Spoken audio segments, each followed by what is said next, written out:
nunca soube exatamente o que queria. Quando criança queria ser aeromoça ou cabeleireira, aqueles sonhos que são profissões muito dignas, mas eram sonhos um bocado inocentes. A minha escolha de carreira foi muito influenciada pelo meu pai. O meu pai é engenheiro, mas há 30 anos ele decidiu que ia criar a própria empresa.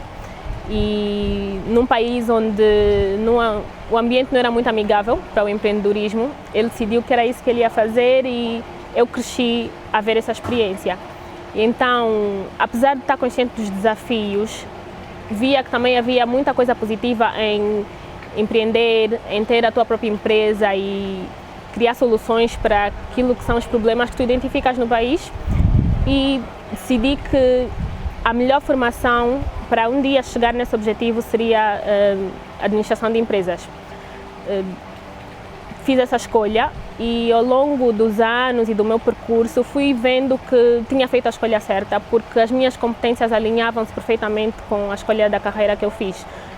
Eu tive que autoavaliar-me e analisar o que eram as minhas competências, o que eu gostava de fazer, e via que eu gostava de gerir pessoas, gerir dinheiro, de estar na concepção de ideias, mas também na execução. E pronto, a administração de empresas era uma formação muito versátil, que eu podia estar em qualquer setor, porque não importa se é na medicina ou se é na indústria petrolífera, todo mundo precisa de administradores.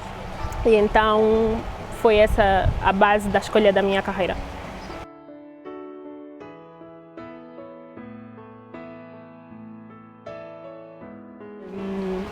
Desde cedo os meus pais planearam e almejaram que eu fosse estudar fora de Angola para ter uma educação mais completa e uma visão mais ampla do que é o mundo. Meu pai teve essa experiência também, eu vou falar muito do meu pai.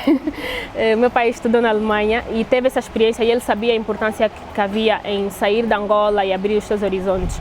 A minha mãe não teve essa experiência, mas também sabia reconhecer que era necessário. Muita gente dizia, mas é uma menina, a vossa primeira filha, vocês vão deixar, e eles nunca tiveram tabus em relação a isso ou a mente fechada. Então assim foi, desde cedo, ainda menina, eles orientaram-me para me preparar para esse projeto futuro. Fizeram pesquisas sobre as universidades, sobre onde é que era melhor, onde é que não era. No meu 12º ano visitamos universidades nos Estados Unidos e identificamos onde é que era o melhor lugar para eu estar. Acho que sempre estivemos alinhados nessa visão, né? Então, depois de terminar o meu ensino médio em Angola, fui para os Estados Unidos, preparei-me, fiz os testes de admissão e entrei para a Universidade Northeastern University em Boston, nos Estados Unidos. Depois de terminar a licenciatura, fiz uma pós-graduação e mestrado em negócios e empreendedorismo em Londres.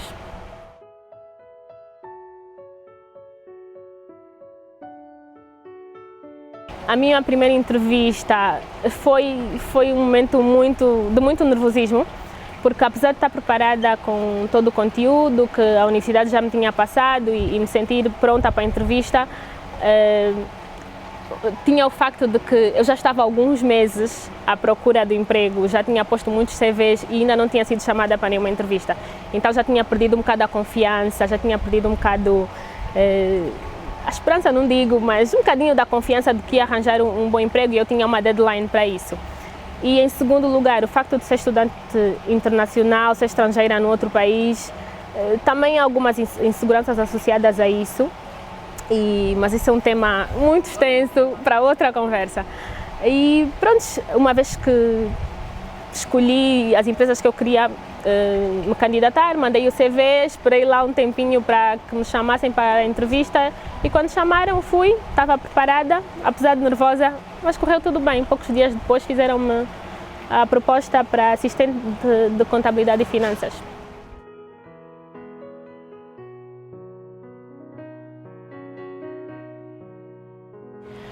Pois, olha, 3 skills que eu aprendi na universidade que eu acho que foram fundamentais para a minha performance no mercado de trabalho. Trabalhar com Microsoft Office. Eu acho que não é dado o devido valor a essa ferramenta. Saber trabalhar com Excel e com o PowerPoint, em especial, esses dois, é fundamental. As pessoas sabem o básico, mas ir além é fundamental. E outra vez, pela universidade onde eu estava, nós tínhamos aulas mesmo de PowerPoint e tudo mais, e isso é muito importante. Não sou expert, não me peçam para fazer 1500 coisas, mas hoje em dia com o Google e tudo mais tu podes te autoeducar, mas é muito importante ter a noção da importância dessas duas ferramentas e a vantagem que tu tens em relação a outras pessoas que só sabem fazer o básico. A segunda coisa, eu não vou falar muito de competências técnicas, vou falar mais de competências interpessoais, soft skills. Sim, a segunda coisa é trabalhar em equipa. Na universidade nós fazemos muitos trabalhos em grupos, não só na universidade, no ensino médio também, e acredito que muitos de nós já teve experiências mais com essas coisas. Há sempre um grupo ou umas pessoas que fazem mais trabalho do que outros, mas é muito importante aprender a trabalhar em equipas, porque no mercado de trabalho, em algum ponto, o teu trabalho é um trabalho em equipa. Uma empresa é feita de equipas e o trabalho de uns influencia no trabalho de outros. E então essa gestão de trabalho em equipa, de distribuição de tarefas, de gestão de tempo e de lidar com diferentes formas de trabalho foi uma coisa que fez toda a diferença também. E por algum motivo acabo por trabalhar muitas vezes em equipas, em todas as experiências que já tive. E a terceira é a importância do marketing pessoal. Todo mundo sabe que é necessário ter uma imagem profissional, ter um bom CV, mas eu não estou a falar disso. O marketing pessoal vai além disso. Quem é que tu és? Qual é a imagem que tu vendes? Porque qual é a imagem que tu deixas? Quando tu vais embora, as pessoas lembram-se de ti. E isso não é uma coisa forçada. Claro que tem tudo a ver com a tua personalidade, tem tudo a ver contigo, mas nós podemos ter consciência disso e trabalhar nisso e saber que essa é a minha imagem, eu sou uma pessoa sólida e tentar ser o mais consistente possível a imagem que tu tens. Então são 3 skills que eu aprendi na universidade que foram muito importantes para a minha carreira.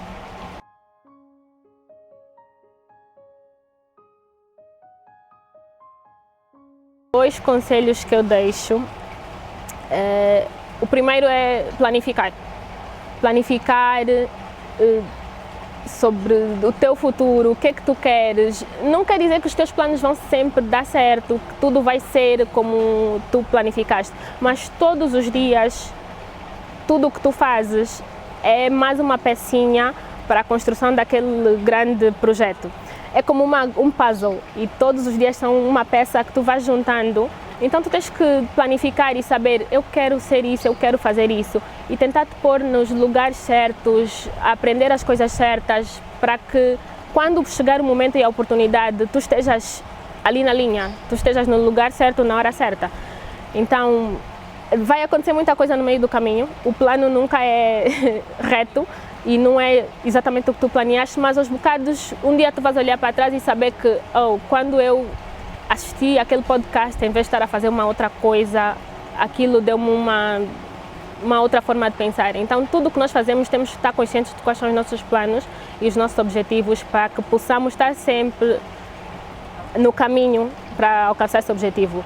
E o segundo conselho é deem importância aos vossos outros interesses, deem importância aos vossos hobbies.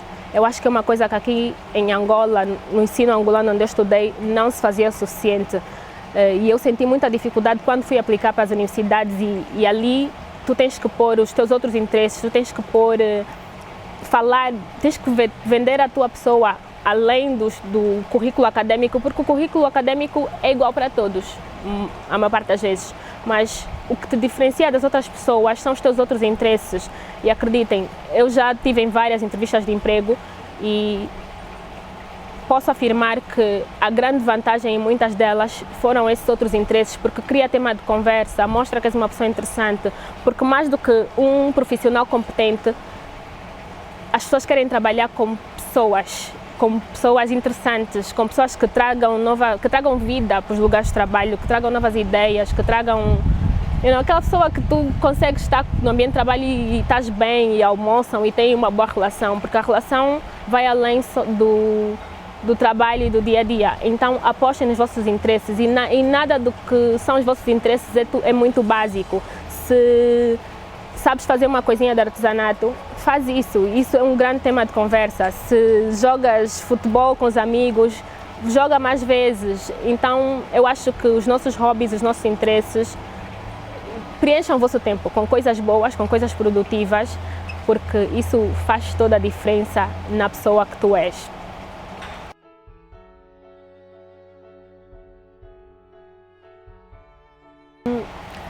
Como eu dizia, o meu pai e a minha mãe investiram em mim e olharam além do meu género feminino. Então eles sempre apostaram, prepararam-me, deram-me todas as bases necessárias para que desde muito cedo eu percebesse que era necessário que eu podia fazer o que eu quisesse, e que era necessário eu cultivar todos esses interesses para que eu fosse uma pessoa completa, uma profissional que mais do que os skills técnicos tem versatilidade.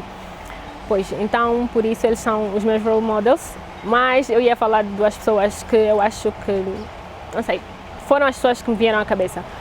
Vou falar da Ministra das Finanças, porque acho que sendo angolana, jovem e num setor que é crucial para o país e é dominado por homens, para mim é fantástico ter uma mulher naquele papel e acredito que nem ela esperou, que ela não planejou isso, mas como eu já falei nas perguntas passadas, pelo perfil dela acadêmico, ela parece-me ser uma pessoa que teve um plano, em algum lugar ela queria chegar, tinha um objetivo e pôs-se nessa posição, foi atrás de formações que lhe dariam essas competências e depois as coisas vão acontecendo umas atrás das outras. Quando tu, desde o princípio, te pões na posição certa, vais atrás das formações certas, aos bocadinhos as coisas vão se alinhando. De repente estás num emprego e depois estás noutro e noutro e noutro e tu estás a construir um caminho que tu não sabes onde é que te vai levar, mas no início tu é que tens que decidir esse caminho, tu é que tens que dar os primeiros passos e pôr as primeiras pedras. Então, uau, as finanças do nosso país serem dirigidas por uma mulher tão jovem é muito inspirador. E a segunda pessoa é a Hillary Clinton, porque também política é um setor de homens e é política dos Estados Unidos. Os Estados Unidos é a primeira potência mundial e tendo sido ela a primeira dama, e nós sabemos as expectativas que existem para mulheres e eu sei que como primeira-dama, há muitas expectativas. Espera-se que uma primeira-dama seja feminina, faça trabalhos com coisas sociais, etc. E não é muito diferente do que acontece conosco. Há expectativas para o que é que uma mulher deve ser ou como é que se deve comportar. E então, o facto dela ter cumprido o papel de primeira-dama, não nos moldes que as pessoas queriam, mas do jeito dela, mas esteve ao lado do marido e fez um bom trabalho. E depois disso, ainda conseguiu não ficar na sombra dele e seguir a sua própria carreira política. Ela candidatou-se a presidente. Acho péssimo ter perdido, porque eu adorava ver a Hillary como presidente. Tive a oportunidade de estar num evento de mulheres em Boston, que ela foi uma das oradoras e foi uau. Então, eu acho que por ela desafiar todas essas expectativas que há para as mulheres e estar ali no meio de políticos e ter estado ao lado do marido e agora conseguir estar de pé por ela própria, ela é uma mulher que merece todo o reconhecimento.